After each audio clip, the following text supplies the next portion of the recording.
Today I'm joined by two guests to discuss robots, rights, and our relationships with both. Dr David Gunkel is Professor of Media Studies at Northern Illinois University, where he has been for over 20 years. His work focuses on the philosophy of technology and emerging ethics relating to AI, robots and algorithms.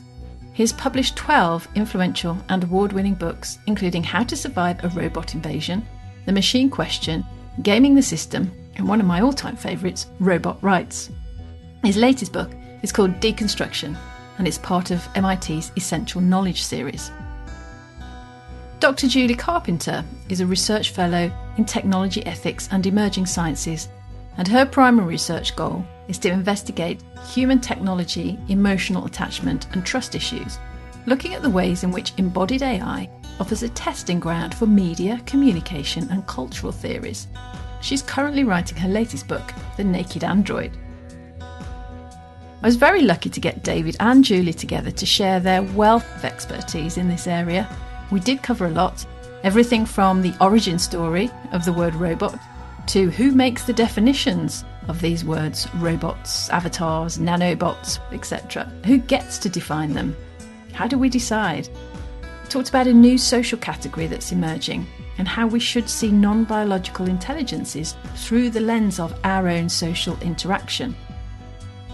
We discussed anthropomorphism versus instrumentalism and how we regard things and label them if we really want to integrate them into our lives properly. And David gave us some great examples, some concrete examples in law that are live about robots already having the rights of a pedestrian on the sidewalk. Of course, we also talked avatars as representations of the self, and importantly, made some distinctions around the governance of virtual worlds versus physical worlds.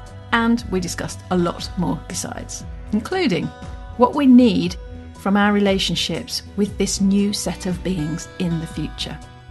So, without further ado, let's listen in to David and Julie on robots, rights and identity.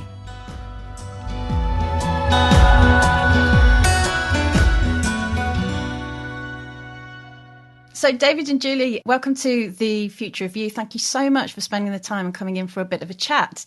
I wonder if we could start by thinking about the emergent environment that we are in now and what might be coming down the line in the future. I'm thinking about, a world in which it's not just animal, vegetable, mineral, but we've got some non-biological intelligences perhaps. And we might think about robots. That might be the first thing we come to think of, and probably because of some of the aesthetics that have come to us through science fiction. But there are lots of other versions of non-biological intelligences, and you are the two best people to talk to about this. And I wondered if we could just start by you just characterising the world that we are heading into. I know that we're going to work our way towards, AI and rights and autonomy and everything in the conversation, and that's David's bailiwick.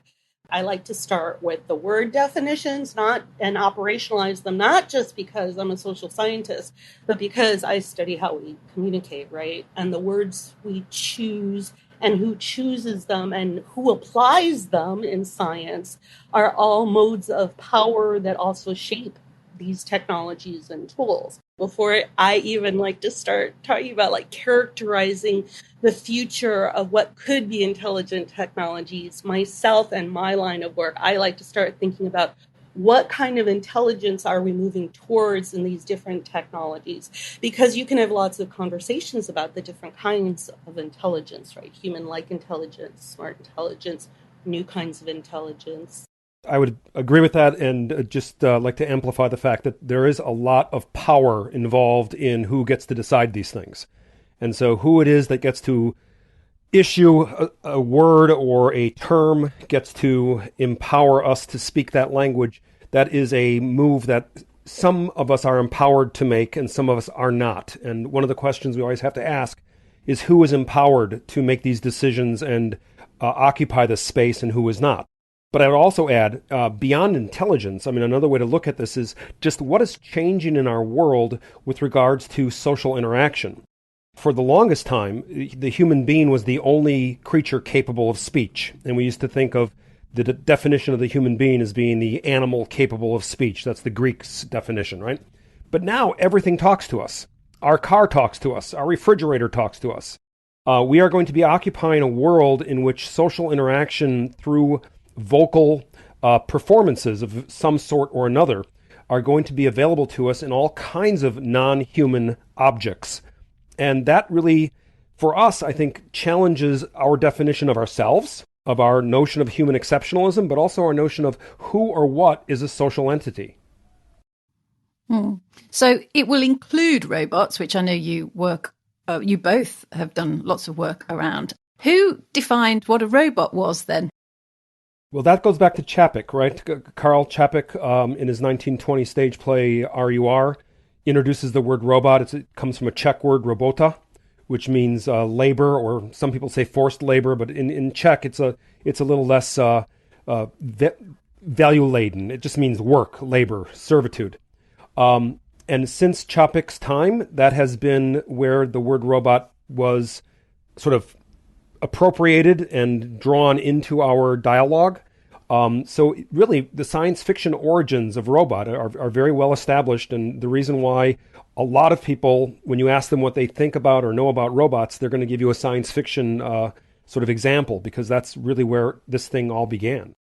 And then I have to chime in because I love this story, this sort of origin story of the word. And of course, the storytelling and the cultural factors are like the whole basis, like I was just saying, of a lot of my research culturally. What influences our ideas? What comes into your mind when you even think of the word robot? So, for example, in RUR, Čapek's book, actually the robots were kind of cyborg. I think they had some biological aspects to them. But over the years, that word has changed to have this meaning. And we often, when you use the word robot to this day, it has had such a strong influence on other aspects of our storytelling. In our brain, we go right to that human-like robot, right?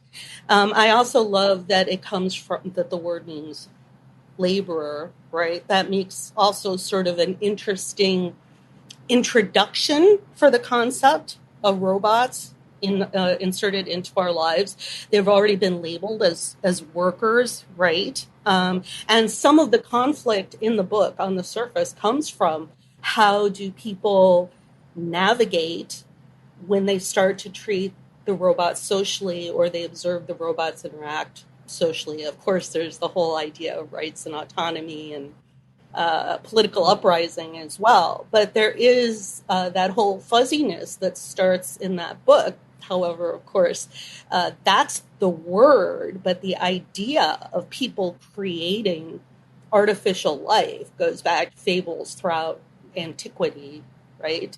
I mean, everything from the Bible, really, where Adam, through, God and the rib and whatever, creates Eve, right? But you have all sorts of fables and all sorts of stories around the world culturally about statues coming to life. Usually it's meant Frankenstein. That's a good modern one. And golems, that's another good one, Jewish-based golems, which are also human-like and protectorates and sometimes laborers.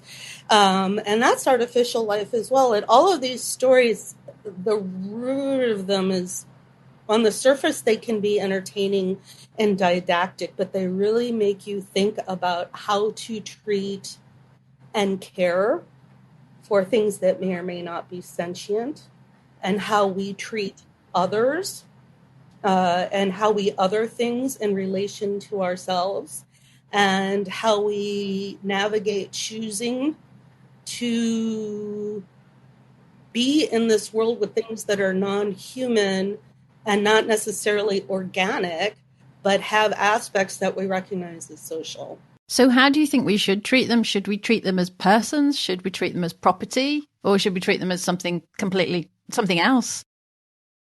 This is the subject of my next new book. In Western traditions in particular, we inherit from the Romans a categorization introduced by Gaius between persons and things. And you can see this in current legal practices where you're either a person in the eyes of the law or you're an object or a thing. And the problem or the challenge, I think, that come from AI, robots, and other socially interactive artifacts is they kind of straddle the person-thing dichotomy. And at times they invite personification. At times they invite reification. But in the final analysis, the robot really resists either category. And we're looking at a particular case now where we have an entity among us that doesn't easily fit the available categories for making sense of things, either morally, socially, or legally. And I think that's the real challenge that we're facing in the 21st century. Would this be the liminality of them? It is, yeah. They straddle these categories and they sort of make the boundaries between them blurry, as Donna Haraway would say. They're emerging as their own social categories. I think right now we've already narrowed the scope of what we're talking about, even unintentionally, from what I started when I said, hey, we're talking about robots. That's like a huge subject, right? You've got nanobots, you've got, mecha, you've got industrial robots. And right away, our conversation just sort of zoomed in on anthropomorphic robots, I think, is what we're talking. And I think in a lot of ways, that's really what excites a lot of people and what most people think of as robots, as opposed to something that maybe just is a machine, like what some people might consider a robot on a factory line that's marketed as a robot because it has some smart capabilities, right? But the general public might not consider a robot, might consider it a machine. And that talks to the situation of how we regard roles and how we label things, again, which comes back to language. If I tell you it's a robot, you might think of it differently than if I tell you it's a machine, correct? Or a tool, right? So I think that there are emerging social categories where there will be nuanced differences. And I've said this before, humans are so good at social categorization, right? We do that all day. We move between different ways we communicate and regard different people in our lives all day. We're code switching our language. We do it sometimes very strongly with in and out cultures, and sometimes we do it in nuanced ways. You might talk to a peer or a colleague differently than someone you bumped into on the street or in a drugstore or something. Perhaps we could turn to the whole issue of robot rights. Obviously, I know you've both worked on this, but David, in particular, obviously, I've read your books on robot rights. I wonder if you could just give a quick précis of the thinking and the landscape around, where we've got to on robot rights. So we can go back to Chopik. Already in Chopik's play, there is the question of the rights of the robots, right? That's the motivating narrative feature that happens and really happens in every single robot story since Chopik's RUR. But for us, rights, I think we've got to look at it as social recognition, as a way of being able to recognize something not as a thing, but as another social entity requiring some kind of obligations on our part. So I would say that rights are always correlative, that something has a right when something else has an obligation or a responsibility. And the question of robot rights is, so in the face of these socially situated interactive entities, what obligations do we face or what new challenges do we face in recognizing the social position and status of these non-human artifacts that are a social other, but unlike the others we normally deal with, other humans, other animals, etc. And it sounds very abstract, but it actually is right now something that is happening in real practice. I'll give you a very concrete example of this. So in the United States, in 12 states now, they have had the legislature make laws that try to recognize the status of robots that are delivering food or packages on the city streets and needing to cross the crosswalk and be on the sidewalk. So in Pennsylvania, Virginia, and a few other states, they've now made a law that says that the robot has the right of a pedestrian when it's on the street and on the sidewalk. Now, that's not a decision about personality for robots. It's not saying that this is a legal person. It's not any of these big declarations that we would see this as sort of necessitating. It's simply a way to, how do we figure out who has the right of way? How do we figure out what the status of one entity is when it counters another entity in a social environment like a crosswalk. And so this stuff doesn't have to be big, heady, philosophical kinds of thinking. It can be very mundane. We've got to figure out how to live with these things. We've got to figure out how to integrate them into our social environment in a way that makes sense. And that rights is, for better or worse, the word that we use mostly in our legal categories to make sense of these things. And as a result, we're confronting these questions now. There's another one. Ryan Abbott is doing it with patents and copyrights, whether or not an AI can be recognized as the holder of a patent or the author for the sake of copyright. So we're already seeing some movement in this direction, but it's not a liberation movement. It's not the robots rising up and demanding their rights like in the science fiction scenarios. It's a much more, I always tell my students, it's less like Westworld and less like Battlestar Galactica and Blade Runner. It's more like a really boring episode of Law and Order. You know, your conversation reminds me again, speaking of animals and dogs, and I talked about in my first book, military working dogs, of course. So originally, just a few years ago, at least the U.S. military really, I believe, only had two classifications for really anything in the military, and that was personnel and equipment. And military working dogs didn't fall into either of those pillars.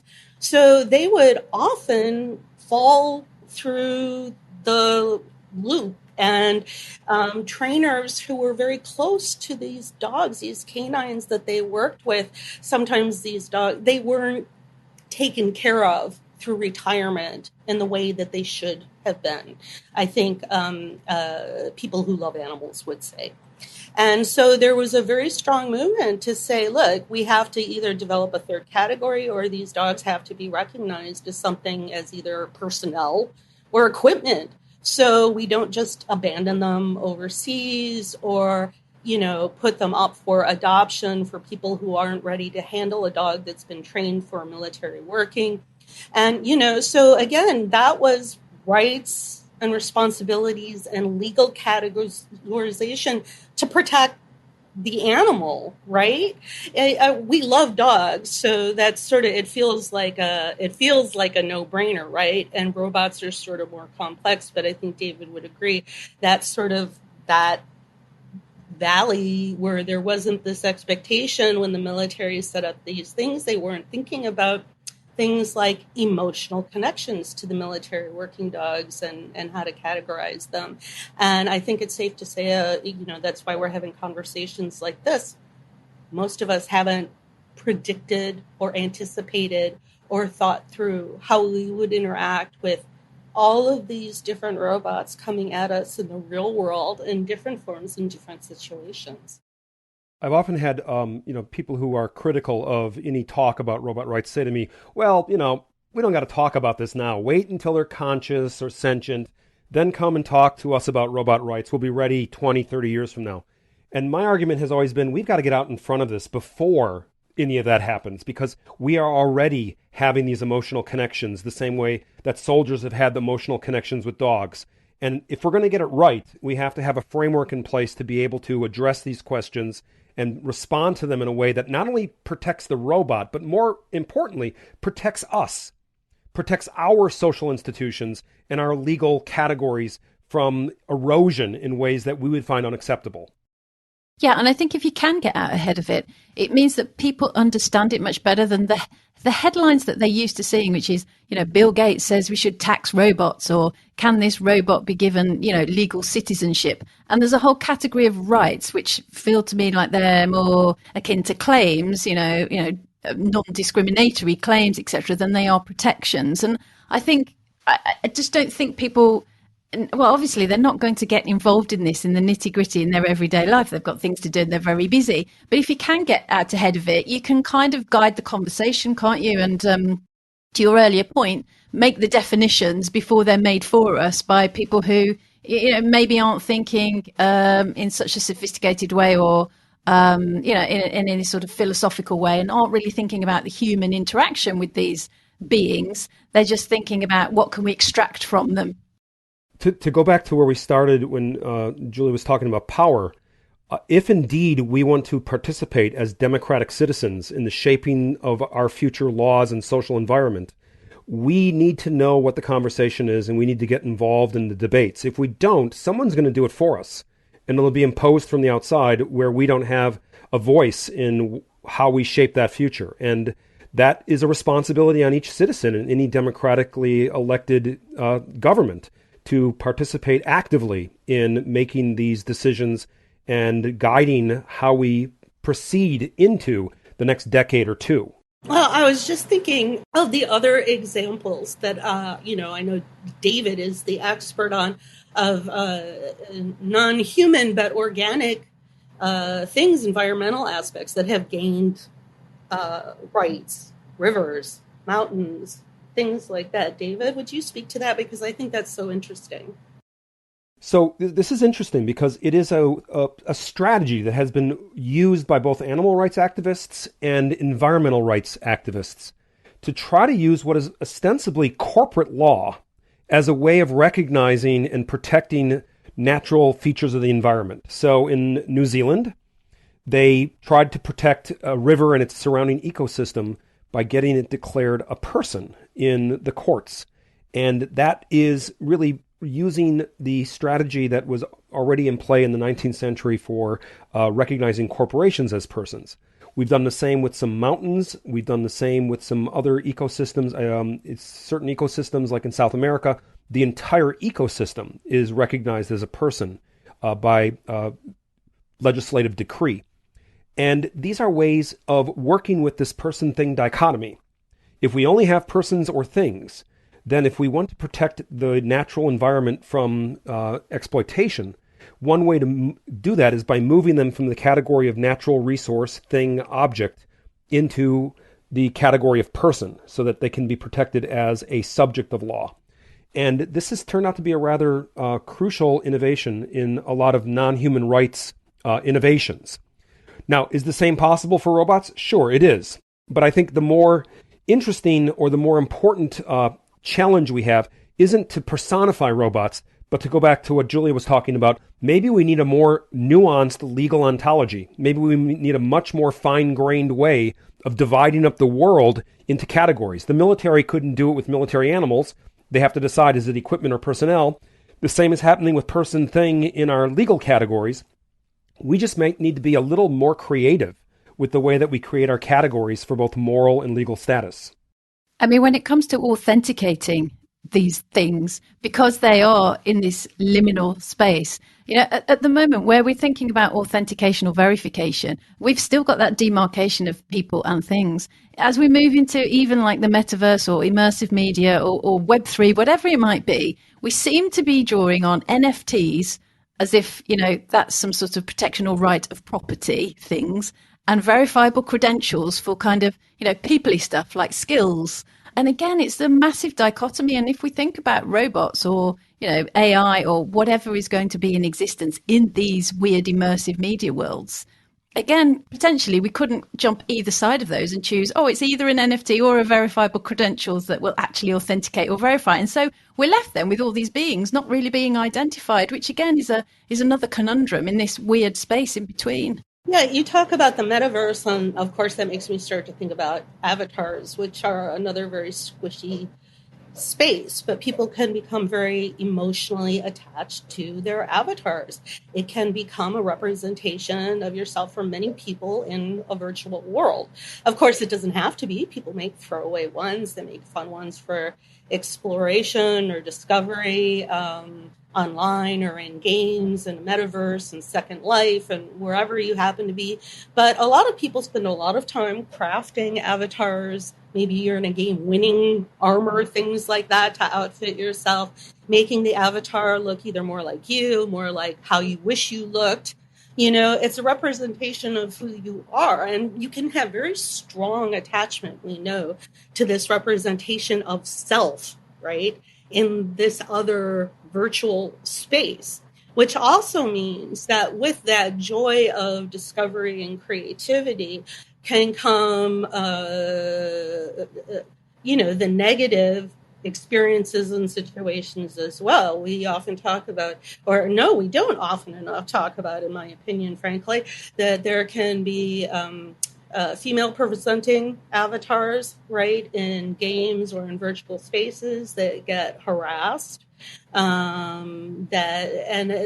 The people behind those avatars can take it in a very visceral, emotional way, even though they're not physically touched or, harmed in that way. It's still a form of harassment, right? And there is usually on a lot of what we see in social media, there's attempts at content moderation, right? How do you do that? You can't do that in a situation that's like a metaverse. They have tried to put rules in place, like, for example, avatars need to have a certain circumference of physical space around them. But we all know that for every rule like that, there will be bypasses. And also something like that immediately makes me think, well, that limits your experience, right? So let's take that example. Let's say you're an avatar. It doesn't have to be the metaverse in a game or whatever. And the people who designed it have decided that for the safety of the players, because some have been getting harassed in this situation, we're going to say that there's a circumference which you can't approach another person in that physicality of this digital virtual space. Well, then I think a lot of people would then complain, but I make friends in this space as well. I want to be closer to them.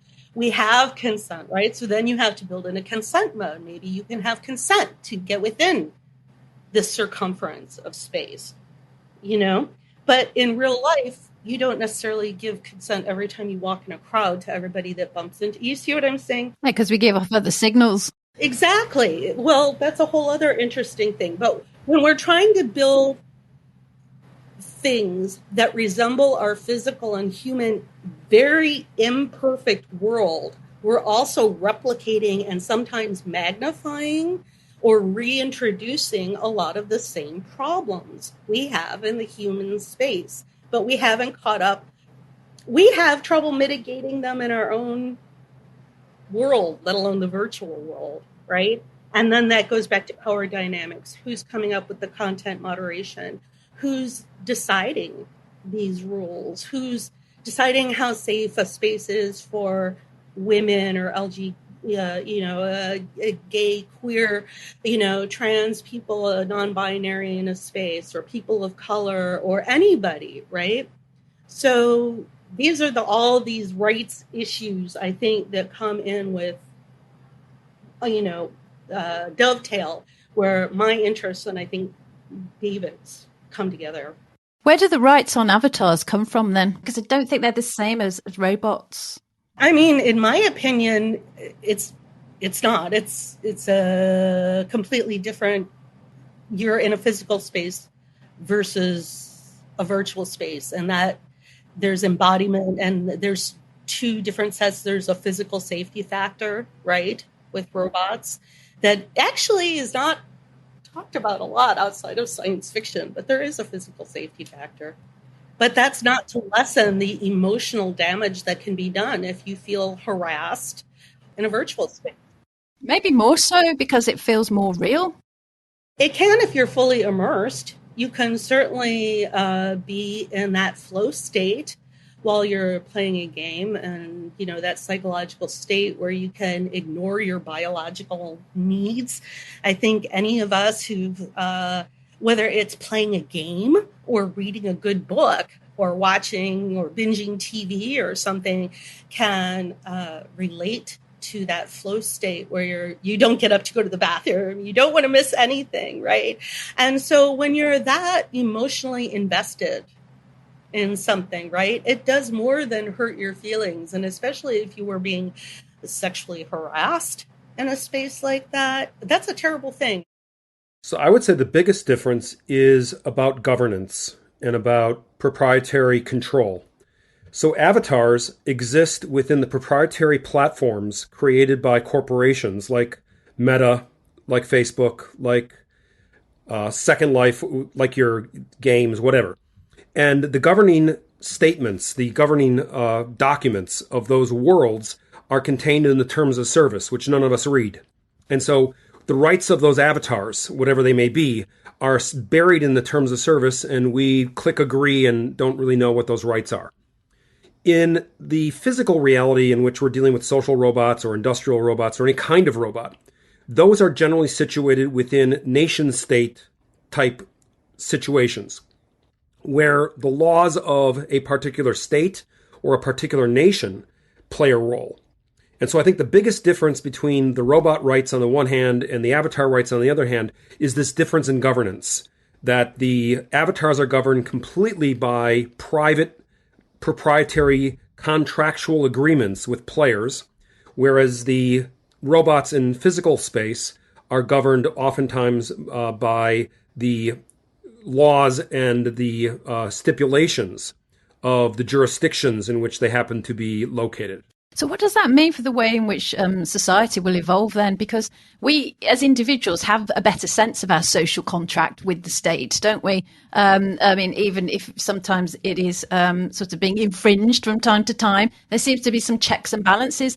They feel to me like there are no checks and balances with these terms of service, even if we know what they are.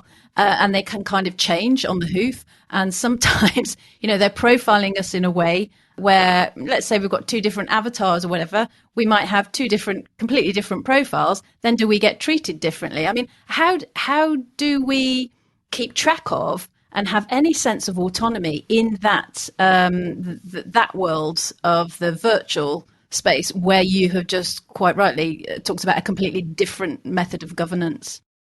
It's really complicated because if you engage with more than one platform, you're actually occupying 2 or 3 or 4 different political spaces, all defined very differently and all contractually bound in different ways.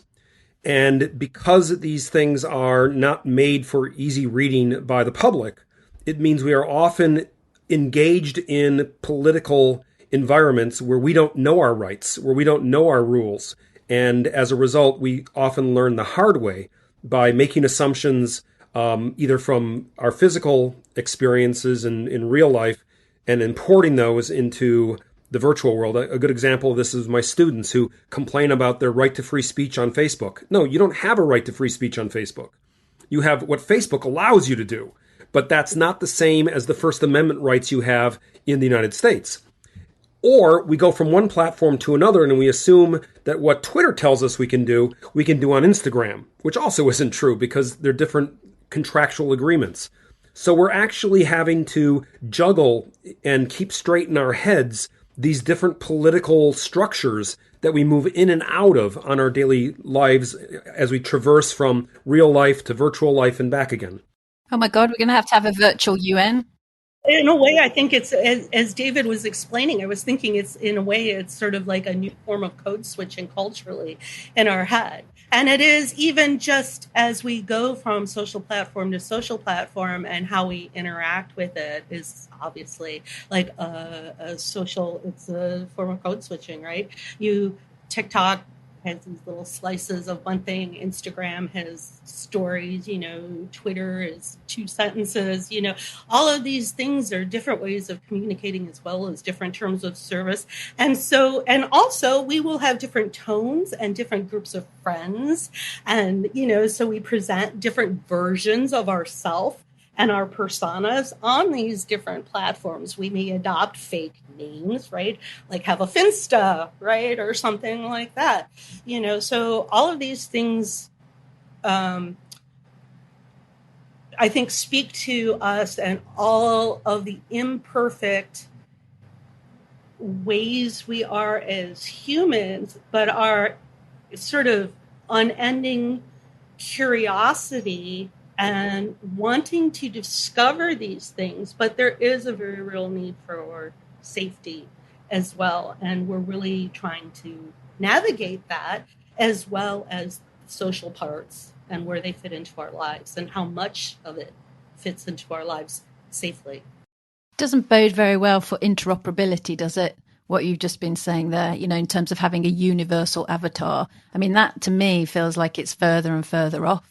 Even when you want to occupy the same kind of avatar space, because the environments in which those avatars reside are different, the avatars inevitably become different. And I think that's where the real challenge is. Now, these avatars, as we're talking about that, they're kind of created through quite intense profiling of us. And that, again, feels like it's a completely different relationship out in the physical world where we might have, rights and responsibilities. There is a definite other. Even if we think it's a little bit more liminal, we can say, here is us and we are a separate entity to this other thing that we might be collaborating with or communicating with. When we're looking at avatars or virtual beings, the profiling is so good and they're picking up on so many things about us that make us us and reflecting them back to us. I think it's going to be quite difficult to demarcate us from the other. Like, when we're in a virtual environment and we're being talked to in a way that the other being knows we like to be talked to, as you mentioned, Julia, it's in a tone we like to be spoken to, and they're reflecting so much of ourselves back to us. How are we actually going to demarcate me from another virtual being and these other avatars in this world? I just feel like it really is an immersive environment, and therefore any kind of separateness, presumably, is going to be even more difficult, isn't it? No, I guess I'm not sure. I see the same challenges as you do, but I think we might be talking about two different kinds of avatars as well. When you're talking about ones that are created for you, like a virtual, like a second self based on information and data collected about you. If you're talking about that and what companies think they know about you based on data they've gathered, which is another interesting kind of avatar in itself, right? Then basically, I think of myself and data that companies would have collected about me throughout a lifetime, and that the version of me that they have is so distorted and inaccurate, right? Just a company like Amazon, I was an early adopter with, right? They know what I like to read. They know the clothes I like to wear. They know the food I like to eat for the last, 20 odd years, right? But if I have Amazon Prime Video on in the background, I might run movies, TV, etc., while I'm working and have no idea what's even on. And they think that they know me, right? I mean, it's the same for any information. If you're talking about that sort of corporate avatar where they're building a version of what they think you are based on what you purchase when you throw it away. Like the Google knowledge box. Right, exactly. What you bought, who you give it to, and how they triangulate all of that information about you. And then we get into things like emotion reading technology, right? Where people purport to do that by triangulating sort of that similar data. And we're talking about creating these corporate doppelgangers, which I think are very distorted versions of what corporations think you are based on what you own. And it's a hilarious sort of vicious circle, especially in capitalism, where they're trying to influence what you buy that, and then they think that they know you based on that messaging, right? Do you know, maybe I'm wrong, but one of the things I never see in the metaverse or these immersive environments is a robot. I mean, maybe there's an obvious reason why, but we're trying to, at the moment, transplant everything we see in the physical world into a virtual world and give it a virtual version, except for robots. Well, there are with bots, right? So many of the others that you encounter in avatar form don't have human beings behind them. They have a bunch of code behind them. And so, you have that very famous story of Robert Epstein, who fell in love with an avatar, right? But the avatar was a bot and had a relationship with a bot. And these sorts of moments occur, and we're sort of disturbed by them because we make this assumption that behind the avatar there must be a human puppet master who pulls the strings. Well, what if there's nothing behind the avatar except some lines of code that are designed to engage us in social interactions and conversation? And this goes all the way back to Turing's original, concept of what defines machine intelligence. If it behaves as if it's human and we accept it as such, then maybe it's intelligent. Yeah, because we've got in Asia particularly sort of marriage certificates, haven't we now, between these young men and their digital assistants, and it's not quite the same as a bot, but it's a non-biological, I won't say intelligence, but it's some sort of liminal non-biological being, isn't it? Do you think there will be rights emerging in the further future, governance around relationships, if you like? If there is, I would say it's not going to be because we recognize that there is something in the bot that needs to be protected, but rather there's something in the relationship that needs to be protected. And so that extension of rights is going to be more about what we need from these relationships as opposed to what the bot might or might not need. Can I give an example about a valence of something? This is so simplistic, but this is a rights thing that goes in my head, and it's not like this would not be like a court level example. This is almost just a silly one, but it's one I think everyone could understand. So Aibo, those little Japanese robot puppies, right? People love them. You give one to your child. Your child adores this puppy robot. They name it, whatever. Somebody, let's say it costs $500. I don't know what they cost now. Somebody runs over it with their car, right? Now, this could be something adults settle amongst themselves. You clearly ran over the robot. I saw it with my Ring camera and my other technology, right? We're going to work this out, insurance. But there's another valence to this. And that's, let's say the child saw it happen. And now the child is traumatized because with attachment, right? They saw the puppy as something meaningful to them. And it could have been as socially meaningful to them as a real dog. They magical thinking. It's a little child, right? It's very important to them. And that's where I think a very simplistic version of adding the valence of emotions as well as legality. And I think that's what we were talking about with the avatar and the vulnerability and the emotional, visceral reaction you can have.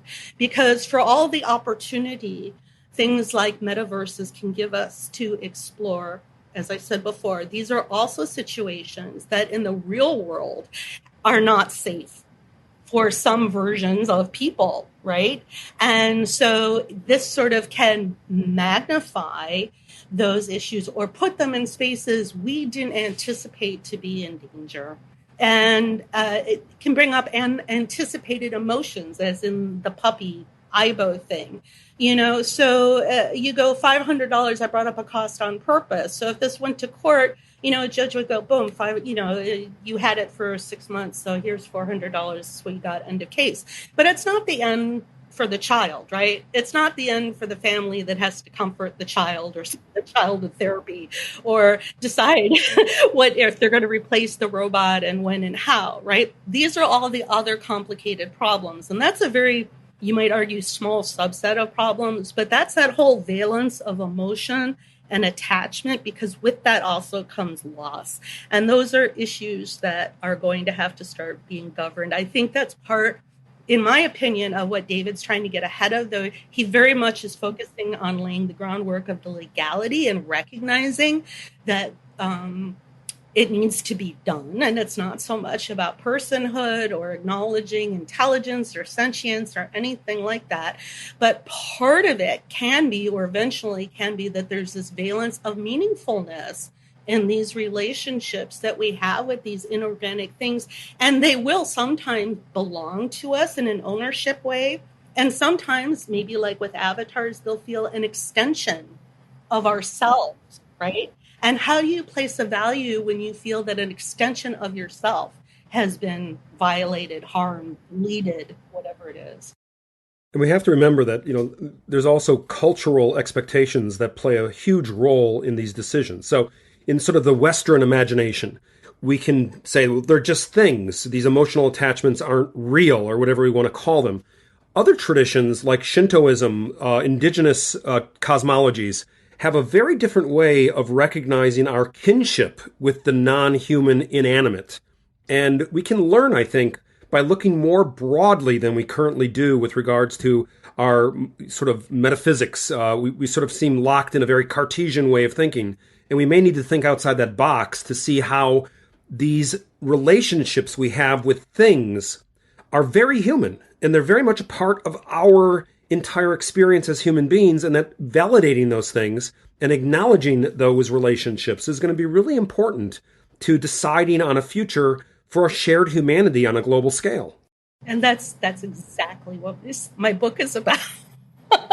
It's not going to be out for at least a year, but The Naked Android is exactly what I'm talking about, because there are so many ways of looking at all these problems, and it's easy to get into your own cultural box. And I think that it's important to look at, I call them lenses, right? They're cultural lenses, to look at all of these different cultural lenses. To get another metaphor in there really quick. In my mind, for some reason, I think of it when you go to the eye doctor and you're getting checked for a new prescription, right? They put that ophthalmologic machine in front of you and they say, is this better, worse, or the same? As they click the lenses to see if your prescription needs to be updated. And it can get blurry or it can get clearer. And they keep asking, better, worse, the same? And that's actually how I'm starting that book, because there's all these different ways of looking at these different problems. And is it better, worse, the same? It's not necessarily that there's as easy a decision as a biological eye prescription, right? I wish there was. But I think it's worth examining, as David said, all of these other ways. And we're in an early enough stage. I think that it's great that, like David brings up, like, you have to bring these things up, right? As Tracy, I don't have to, I'm preaching to the choir.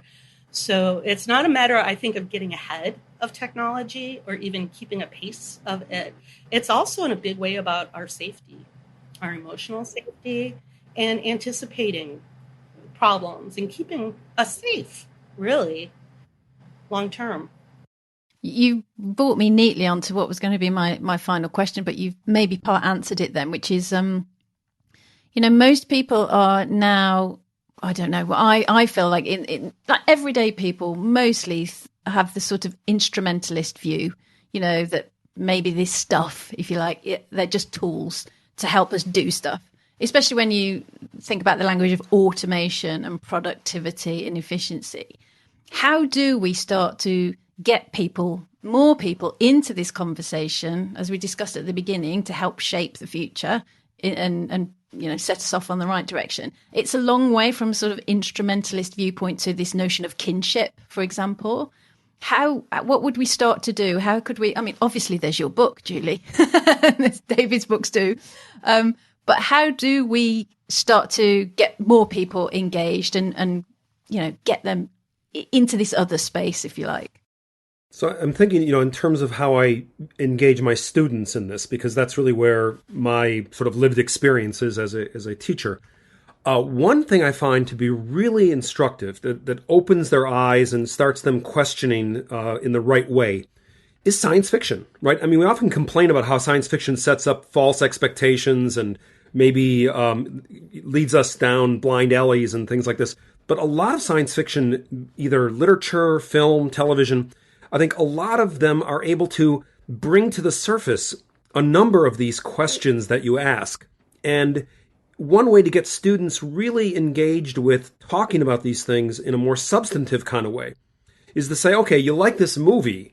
What is it you like about it? What does it do? What buttons does it push? And how can we leverage that experience and lead you down the road to the next step where you're able to leverage that interest and turn it into something that is maybe a thesis, maybe a paper, whatever the case is. But I like to use a lot of science fiction, not because I think it's right, not because I think I want to, use it as sensationalism, but as a sort of entry point that is accessible, that doesn't require a lot of heavy lifting to begin with, but eventually leads to the heavy lifting that they need to do to really engage these questions in a substantive kind of way. Yeah, I can't disagree with David. He knows that. And a big part of The Naked Android, and Tracy, that, is going to be about the stories we tell, including film, literature, science fiction, which heavily influenced my own career, and I think just about every roboticist's career, because anybody who works, really, a lot of us who work in technology that have been interested, especially in emerging technologies, we didn't just fall off an academic boat. We were influenced by science fiction as well, right? And then the work we do goes in a circle and influences science fiction too. And so I think that that's a great entry point. And I would also bring up, and I also, when I talk about science fiction, and I also make a big point, I'm sure David does too, to talk about the power dynamics as well. What story is being told through what lens, through what gaze? How would this story have been done different maybe if it had been made in India, if the movie had been made in China, if the movie had been made in Japan? Would these lenses have been different, right? If it had been, if the screenplay or if it had been directed by a woman instead of a man, if the protagonist or the robot had been a different gender presenting, or if the robot hadn't had any gender in the story, would that have changed things? So those are the kind of things that I, as a social scientist, also like to push forward. And I agree with David. I think, science fiction at its core, they're stories, they're ways we communicate. I said this at the beginning, right? They're didactic, they're thought-provoking. And it's a whole very popular genre for a reason. It's not just about technology. It's really metaphors about how we treat things that we have othered, right? And so that's things, and so those are power dynamic stories, and there's a lot of value in them. I mean, I guess that's one of the things that's going to change in entertainment as it moves more virtual anyway, that we'll be able to see lots of different perspectives. It won't just be the one sort of archetypal narrator or a hero's journey. I mean, there's already lots of interesting experiments now, aren't there, where you can see it from the protagonist's point of view, then the victim's point of view, etc. So you put it all together and you get kind of a different experience, really. So maybe that's one of the things to look forward to with our avatars in some of these spaces. Maybe I'll have a right in future as an avatar to see all the perspectives of a story. Thanks so much for your time today.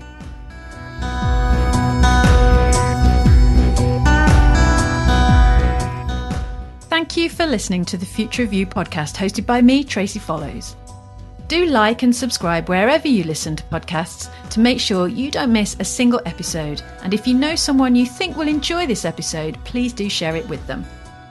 Also, visit thefutureofyou.co.uk for more on the future of identity in a digital world, and visit futuremade.consulting for the future of everything else.